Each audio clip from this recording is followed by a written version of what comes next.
another bill introduced, and the House is all excited about this in the state legislature to make sure that teachers have easier access to carry firearms in the classroom. It doesn't have to be teachers. Could be student aides. Could be a janitor. Could be a delivery person. Could be the school maintenance guy. Lunch lady packing heat. Pablo brought up in rehearsal with me, he said, what about the crossing guard? He said, can you picture the crossing guard being all Rambo'd up? Yeah, just a ballad of bullets all right there. Oh, yeah, instead of like the orange sash, right? Yeah. Instead of the safety patrol belt, they'd have... Yeah. That'd be great. I love that. I love that idea. So Representative Selena Bliss says this is necessary. We have to have this. But with it, it also means that the teachers would have to have emergency first aid training, crisis management training, de-escalation techniques, and situational awareness. Our why today, why is this all much ado about nothing? Arizona does have a law in place that says teachers can carry if the school board gives them the okay. So let's start right there. Okay. If Arizona already has a law in place that allows teachers to carry, why are we talking about this?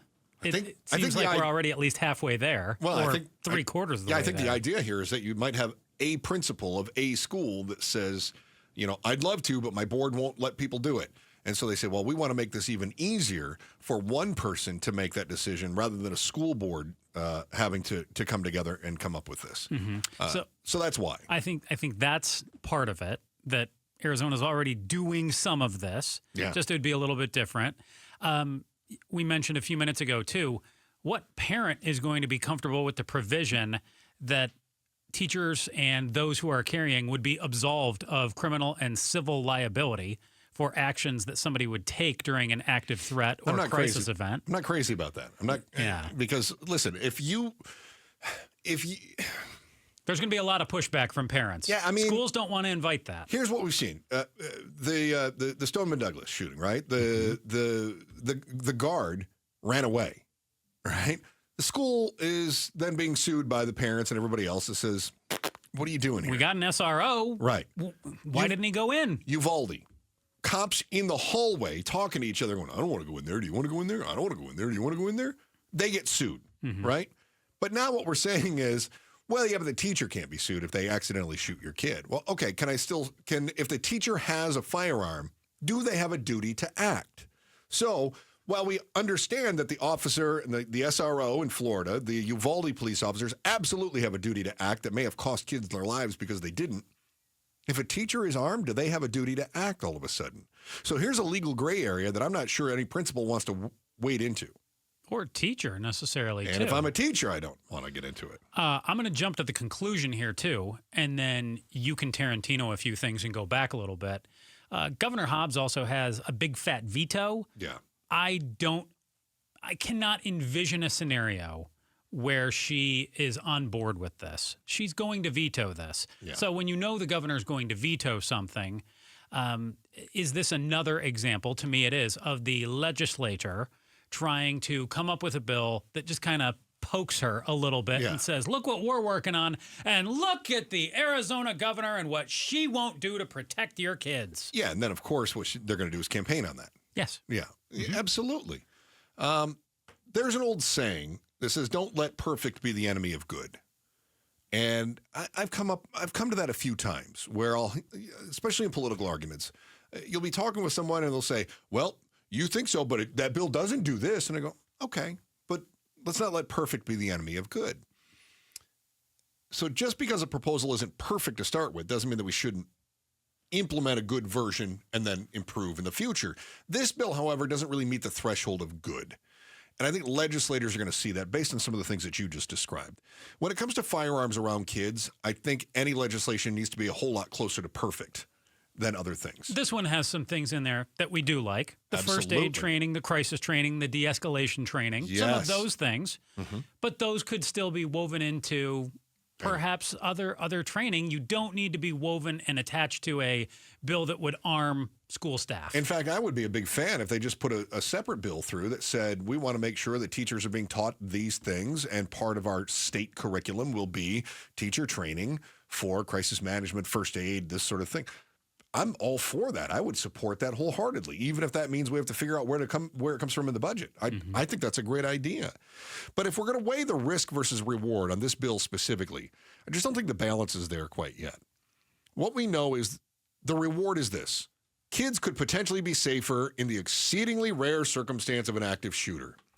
But right now, the risk of just adding a firearm without any other guidelines around it, those risks are too high. So, and to her credit, Representative Bliss does lay out those different ways that you talked about, the training, the mitigation to bring that risk down. It's a great start, but it doesn't lay out specifically what certain liabilities would be.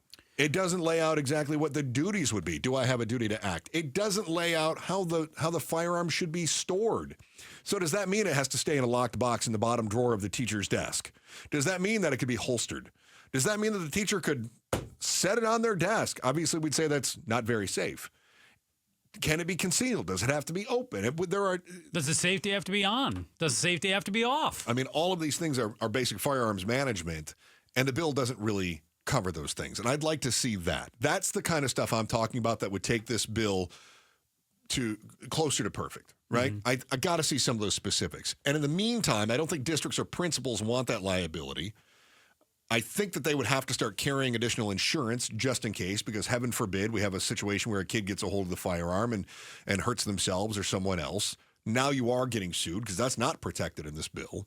And even if this does pass, it doesn't limit the schools from adding their own rules to teachers, like mandatory notifications. Listen, you can carry a firearm, but if you're going to, you have to tell us that you're carrying that firearm. You have to keep it here. You have to do this. It doesn't stop the schools from creating those other parameters.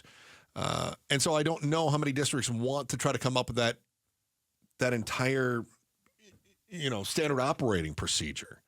What I think is going to end up happening here is that this is going to turn into an argument over gun rights. Instead of having a conversation on best practices for protecting children, which I'm happy to have. Instead, it's going to turn into, you want dead kids.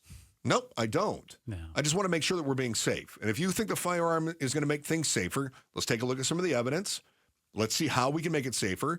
If there are risks, how do we mitigate those things? But it's not. It's going to turn into, you're taking my Second Amendment rights away, how dare you, and versus, you're trying to kill children, how dare you? Well, and should it be more like the texting and the cell phones in school discussion, where this could be handled district by district, as opposed to something that is a simple blanket, this is how the whole state's going to handle it too? Yeah, which is how it is right now. I mean, you could add another bill that just says, if you're going to, you have to have this training. But they're not doing that. Some more safety precautions. Yeah, they're not doing that. And as you pointed out, Hobbs is not going to sign it. No. And who's going to pay for that training? Like, that's something else the schools would have to figure out. I don't think they want to. Well, we know already that there are schools in Arizona that are way underwater, some that are right up against their budget, and some who do have money, but do they want to spend that money on firearm training? Yeah, I don't think they do. I think they want to bring teachers in. So in Arizona, we know that we already allow open carry for anybody that's over 18 that's eligible to own a firearm, provided they're not in a gun-free zone. If schools are no longer gun-free zones, tell me why your 18-year-old, your senior, shouldn't be allowed to protect themselves just like the teachers. They're an adult, right? Shouldn't they have those same rights? Thanks for watching The Chris and Joe Show. Click to see more from Chris and Joe, and tap the button in the middle to subscribe to KTAR News.